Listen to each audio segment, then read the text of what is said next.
বেলেগ ল'ৰা ছোৱালীবিলাক বহুত ধুনীয়া ধুনীয়া স্কুলত পঢ়ে দেখিছানে নাই? দেখিছো। তোমালোকে এনেকুৱা স্কুলত পঢ়িব লগা হয় হয়নে? বেয়া লাগে নেকি কেতিয়াবা? নালাগে।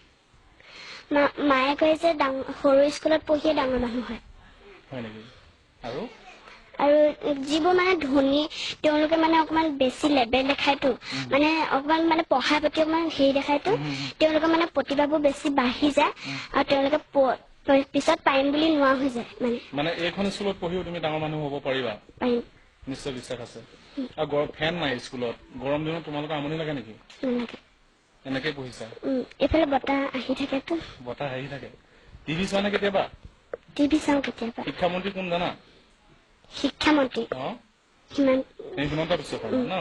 কিবা কবা নেকি হিমন্ত বিশ্ব শৰ্মাক এতিয়া তোমাৰ স্কুলৰ পৰা, যে স্কুলৰ আমাৰ ঘৰতো লাগে, স্কুলৰ ব্যৱস্থা লাগে, আধুনিক ব্যৱস্থাটো লাগে, কিবা কবা নেকি? কোৱা।